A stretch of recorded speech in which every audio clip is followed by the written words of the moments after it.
So, Claire, thank you so much for meeting with me. And I guess this is a chance for us to have a chat about things, for me to learn a bit about how you work with clients and your kind of practice style and therapy style. Of Yeah, course, we got in touch through ACEDS to onboard you as one of our therapists. So I'm really excited to have you with us and to learn about you today. Um, thanks. just to Yeah, kick I'm really things happy to be with off, you. good. So you want to tell us a bit about you just to kick things off, please? Yeah, so I'm Claire. I am an integrative therapist, so I work with different modalities. Um, I tend to work both in the here and now with clients, but also looking somewhat at their past, at their upbringing. Um, I have private practice in Winchester and working now for ACEDS, which I'm delighted about, and also for an eating disorders charity and a low cost counselling charity. Yeah, Shall I great. expand on how I work with clients now? I mean, yeah, absolutely. That was going to be my next question for you, Yeah, which is just telling me a bit about how you do work with clients. So, kind of describing your approach and things like that. yeah, yeah.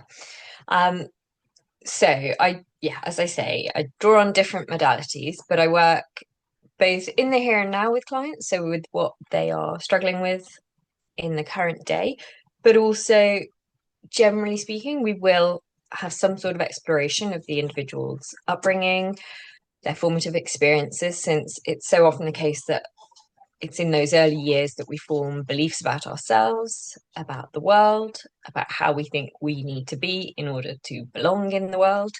Hmm. So once clients have a better understanding of those beliefs and values that they have formed automatically almost or unconsciously, they can then make conscious decisions about how they wish to continue living in the here Hmm. and now and in the future, and whether they perhaps wish to discard some of the old beliefs and adopt new ones, or maybe there are some that actually serve them well now and they wish to continue in that way. But we can bring that into the open and make a conscious decision about it. Hmm. Absolutely. So, kind of learning a bit about how the client identifies themselves or places themselves in the world that they Yeah. live in. And how would you describe your therapy style? Um, Very collaborative. I think central to my Hmm. practice is the belief that a strong therapeutic relationship is a vital vehicle for change. And so I really strive to create a safe and supportive environment that enables me and the client to work together in a collaborative way and at a pace that suits the client. So it will be led very much by the client. Hmm. And I act as a sort of guide, I suppose, for what they want to bring up and explore and how they want to progress the therapy. Yeah, absolutely. How do you think, I guess on the other side of this, how do you think your clients would describe your therapy style from their perspective? I think quite gentle at first, I suppose, as we begin to develop the therapeutic relationship. And then when I suppose I feel a client is ready for it, I might become more challenging. But it's always in collaboration with what the client wants and the pace that they want to go at. Um, I have been described, or not so much me, sessions have been described as sometimes actually really quite light. There can be laughter. It isn't all heaviness. Often Hmm. there is distressing material that we discuss, but sometimes we can bring a lightness to that. And that I think is important, at least some of the time. Yeah, Um, yeah, I think that's it. absolutely. I guess we're only human at the end of the day, and we need to not take everything too seriously or ourselves too seriously. Of course, we could talk about serious things and difficult Yeah, things, but we do need to be more gentle with our yeah, clients, with ourselves, and kind of role model that for our clients. yeah, Yeah. I agree. And a lot of your background is in eating disorders, and that's how we've come to work together. So Yeah. I'm curious, what kind of clients do you find that you most often work with? Um, Actually, I work with a real range of clients, or certainly in terms of age, gender, background. I would say that quite a common theme amongst clients with eating disorders that I have seen is that they may have spent years working on themselves, years coping, trying to improve themselves, and yet they still feel anxious, depressed, or stuck in the same old patterns, whether that's an eating disorder or a difficult relationship with body image or other aspects of their life. So they may be holding things together on the outside while feeling deeply distressed on the inside. And I think Hmm. that is, I suppose, why they are coming to therapy, to try and address that internal distress so that they can live a more peaceful, contented life. Hmm. Yeah, absolutely. And I guess within different types of eating disorders, what kind of clients Mm. have you found that you've worked Ah, most with? yeah, okay. I have tended to, well, I've been struck by the number of clients that I've worked with that have developed binge eating disorder, or at least disordered eating where overeating is a feature. Sometimes these clients will have had previous struggles with their relationship with food or body image, may have been anorexic at one point, possibly bulimic later on in their life, and then have Hmm. developed binge eating disorder. Um, I have also worked with clients with anorexia and bulimia, and briefly with clients with ARFID, although I have less experience in that area. I find that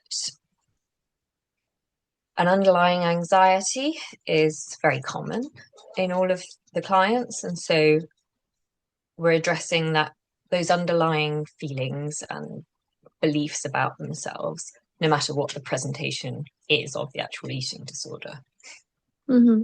Yeah, absolutely. And I think that's the big part of our work is realizing that it's not about fitting everyone into separate boxes depending on their Yeah, eating disorders. And actually, it has to do with their relationship with their bodies and with food yeah, that we really focus on, especially in psychotherapy sessions or integrative therapy sessions.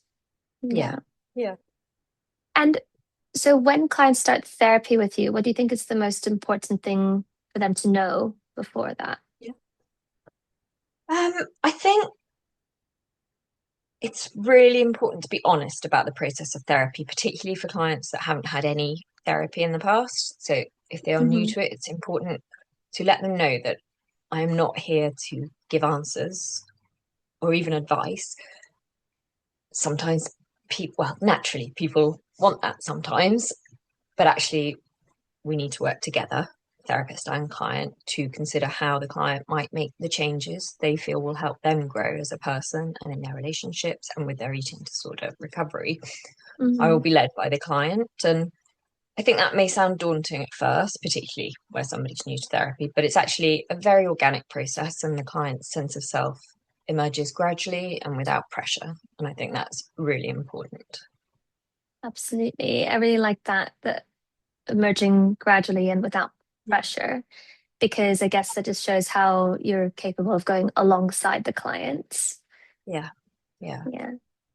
And how would you describe a first therapy session with you if a client were to ask?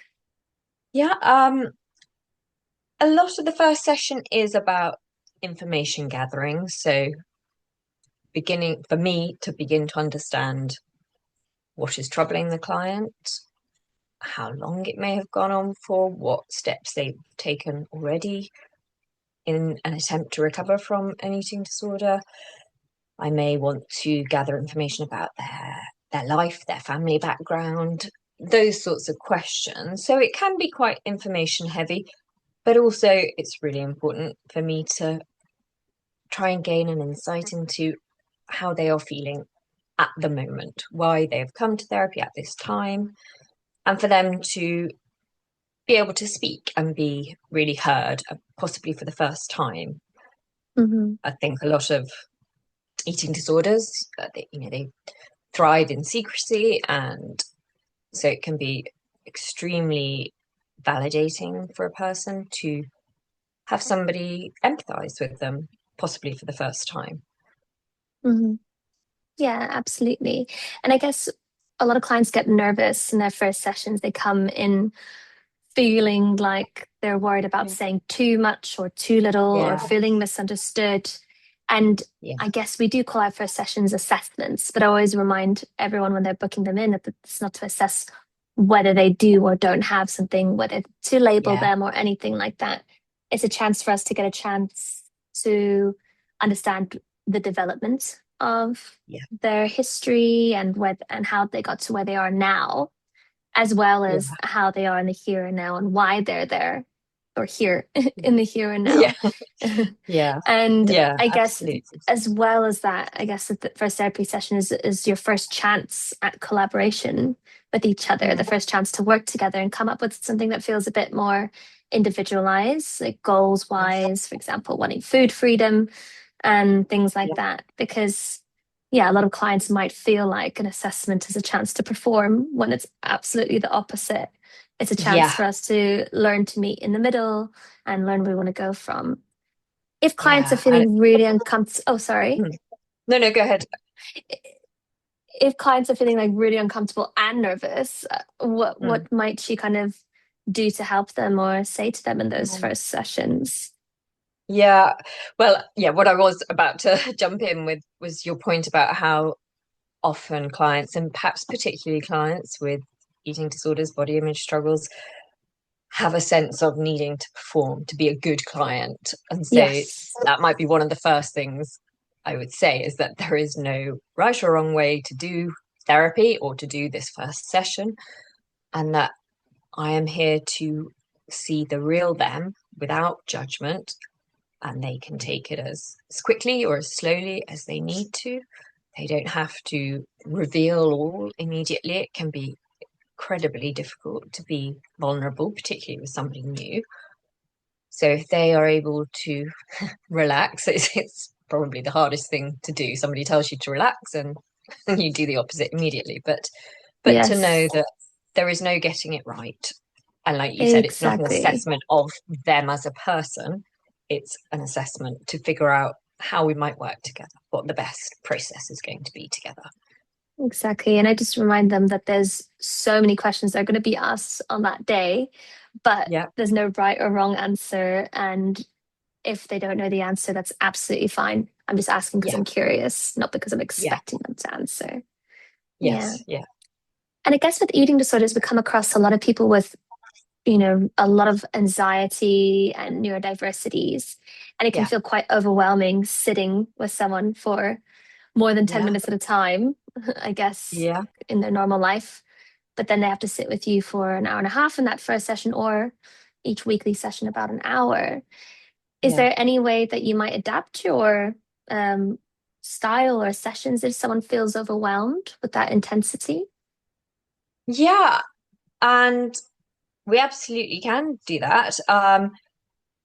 First of all, I suppose I would want to encourage clients to let me know if that if that session or a particular topic of conversation is Hmm. becoming too much. And I appreciate that can be hard for people to do, especially when they're trying to perform as a good client. But absolutely, we can build in breaks if necessary. We can pause what we're talking about if that is becoming too distressing, and maybe just look at something else that is a little easier to talk about, perhaps go through a grounding technique, a breathing exercise if necessary. If the client needs to get up and move around, go get a drink, bounce a ball, that's all absolutely fine. Have a little break, or any sort of fidget toys or stimming behavior they need to do during the session, that is okay. Let me know. We can absolutely accommodate that. Yeah, absolutely. That's great. And I guess this year there's the Eating Disorders Awareness Week theme that's coming up, which is community. And Yep. I guess community within the context of eating disorders is such a huge topic because eating disorders can be so isolating, Yeah. not just for the individuals, but as a problem, I guess, because not everybody understands what an eating disorder is. A lot of people have assumptions of what eating disorders are. Yeah. Yeah. Yeah. How do you find that maybe through your work or in general, you help clients feel more understood or less alone in their eating disorders? Yeah. Well, yeah, as you said, I think the community is hugely important in a person's recovery from an eating disorder, but it is important that it is the right community for the individual. So that might mean family or friends or a therapy group or online forums, and it might mean one-to-one therapy. And I intend to really try and take away the shame that people experience when they have an eating disorder. Often, the eating disorder and the shame that goes with that thrives in secrecy. And so, simply being able to speak about their struggles can help to dissolve that shame. Having me or another therapist offer unconditional positive regard, so that non-judgment of them. And I have my own experience of eating disorder struggles and body dysmorphic disorder, and I have found great solace myself in a group for people recovering from body dysmorphic disorder, and it helped my healing enormously to be able to talk openly with people who I knew really understood how I'd been feeling. Hmm. um, that shame for me really not disappeared overnight, but definitely lessened when I was able to speak freely and know that other people really got that it wasn't about, well, in my case, it wasn't about vanity or wanting to feel superior to people, which is the part of the sense of shame that I had developed anyway, that perhaps that was what my problem was. And it was so amazing to have others recognize that that wasn't it at all. And that the sense of Absolutely. shame that was keeping me in the cycle uh, was absolutely huge. So I would, as a therapist, hope to encourage a person to just share even even the things that they think are truly shameful. I don't think I will be surprised by, shocked by. I certainly won't judge. And I hope that the therapeutic relationship would become a hugely important vehicle for healing. Absolutely. And thank you so much for sharing that you have that lived experience because with eating disorders, it's really hard to get people to start or become part of groups. Yeah, And I think that's such a shame because the groups bring so much, um, there's so much space for relating to other people's experiences. It makes you feel less alone because of the yeah, similarities that you go through, even though everyone has very different experiences. And I think it almost kind of fast tracks a lot of the things that we might do in individual therapy when it comes to that sense of shame and guilt, or even, I don't know, it's low self esteem because I shouldn't be feeling this way. There's kind of really yeah, unhelpful messages we tell ourselves. yeah, Um, yeah, I guess outside of our work that we do with our clients and that relationship we have with them, they obviously have their nearest and dearest, the people at home, so their family mm, or even friends or partners, carers, etc. yeah, yeah. What advice would you give someone supporting a loved one with an eating disorder? Okay. Yeah, I mean that it can be very difficult for people supporting somebody else, and actually perhaps one of the first things I would suggest, if they are able to, is to get their own possibly therapy, or there are support groups that carers can join so that they can feel understood, because it's a very difficult role and they deserve help in doing that. I Hmm. think perhaps one of the hardest things for us as humans generally to do is to try and put ourselves in another person's shoes. And so if a loved one or a friend hasn't experienced an eating disorder, they they may find it hard to understand. They may find it frustrating. They may get angry with the loved one, all sorts of emotions. And I suppose I would urge them to just remember as much as they can that their loved one, their friend, they are not making any of this up. They are not being awkward. They are in deep distress. And what they need is compassion and Hmm. understanding. And while those reserves can get drained for those caring with somebody, if you can do anything to replenish them, so look after yourself as well, essentially, I suppose is where we're coming Yeah, from. Have self-compassion so that then you have some reserves of compassion to show to the individual that's trying to recover from an eating disorder. Then you can help definitely. each other, I suppose. Definitely. And also, I guess, reminding parents or carers or loved ones that they're also human. It's okay to Yeah, feel yeah, angry, confused, frustrated, but it is really important to sometimes just be there and realize you don't have to fix anything.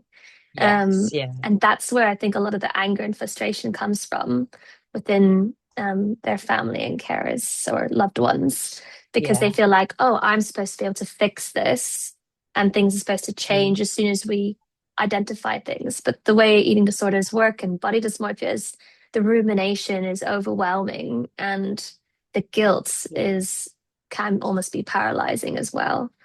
yeah, Yeah, absolutely. I really liked how you also mentioned something that I don't think gets mentioned enough, which is parents and carers and loved ones getting help themselves during those times.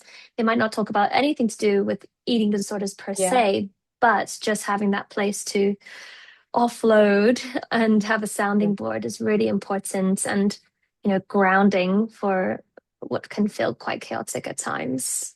yeah, yeah. Yeah. So I was gonna also ask you just a little bit about you and what do Hmm. you most enjoy about the work you do when it comes to eating disorders? Um, well, so I love working with a variety of clients, but I suppose the clients with eating disorders, I no doubt it comes from my own struggles. There is a really strong sense of hope, I suppose. People have said to me that working with clients with eating disorders is very difficult work, and they've said, "Oh, you're brave to want to go into that field." I I disagree. I suppose I see it actually as very hopeful. Of course, for some individuals, recovery will be incredibly difficult and long, but I feel that there is a genuine chance of helping somebody recover enough that they can lead a fulfilling and contented life. And then perhaps we have to look at what recovery means to each person. So that recovery that I'm talking about, it might not be always to a point where they have no eating disorder and life is fabulous. Let's face it, life doesn't tend to always be fabulous anyway, whether or not you've got an eating disorder. So there will always be challenges ahead. But I think people have a chance at a more contented, peaceful life.